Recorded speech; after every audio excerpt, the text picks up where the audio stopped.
Chef Lock Scones in The Man Who Tasted Nothing. Act 1. Life without Chef Lock. The kettle whistled with gentle persistence, but no one moved to silence it. The flat above Mrs. Puddington's bakery was empty now, save for dust and the stale scent of long-forgotten herbs. In a newer apartment across the city, Dr. Dim Sung laced his shoes with steady precision, casting a glance toward the kitchen where his partner, Sherry Portland, flipped a crepe with practiced grace. "Running late," she said without turning. "The chef tonight is obsessed with punctuality." Dim Sung smiled, "And I have plans of my own."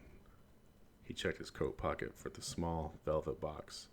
Satisfied, he tucked it away, then offered her his arm. She took it, slipping on a pair of elegant gloves. Let's hope they brought the right wine this time. Act 2. The Fan Club. They hadn't reached a restaurant before the swarm arrived. A pack of overeager eyes and fluttering notebooks emerged from the shadows of the evening street, led by a red-nosed man whose overcoat flapped with every sharp gesture. "Dr. Dim Sung," came the chorus, followed by overlapping questions. "Is it true he still sends letters? Did he fake the final poisoning? Was Mozzie involved?" The men at their helm stepped forward. "I told them you'd be here. I always knew you wouldn't leave that table empty." Dim Sung sighed. "Filbert. I was there the day he vanished. I worked with Strudel. Yes, Dim Sung said hastily. "We remember. Call them off, Filbert. This is not the moment." Filbert turned to the group. "Back to the library. Session resumes in 30. As the mob receded, Dim Sung and Sherry ducked into a waiting cab. She rested a hand on his knee. "That was strange." "Only if you're new to London," he murmured. Act 3. The Thread Room. In the basement of the public library, a corkboard web of yarn and pins stretched wall to wall. A woman in oversized glasses spoke fervently to the room. "I saw them, Mitchell and Artie and Chef Lock, before the banquet. They were together, in love. They faked everything." "That's enough," Filbert interrupted, rising from a mismatched armchair. "We're here to find the truth, not wallow in romantic fan fiction." The others grumbled but settled. Filbert turned to the board, narrowing his eyes. "There's something we're missing." Act 4. The Last Dose. A flickering lamp buzzed overhead in Mozzie Pepper's subterranean lab. Chef Lock Stone sat on the edge of a battered stool, staring at a vial filled with glistening amber fluid. "This should be the last one," Mozzie said, handing it to him. He downed it. His nose crinkled. Very bitter. Quite the contrast, though, to no flavor at all. She handed him a spoonful of custard. He tasted, paused, then nodded. "Saffron, with the faintest burn of cinnamon." Mozzie excelled. "You're back." Chef Lock stood, retrieving his coat from the hook. "Then it's time to go home."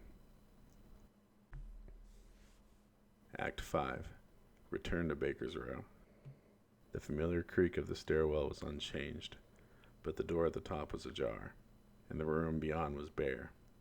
Mrs. Puddington stood in the bakery below, frosting a tart. "Dr. Dim Sum moved out months ago," she said. "Nice girl he's with. Runs a food stall in the mall. Sherry Portland, I believe." Chef Lock bowed slightly. "Then I shall deliver my regards in person." Act 6. The Proposal.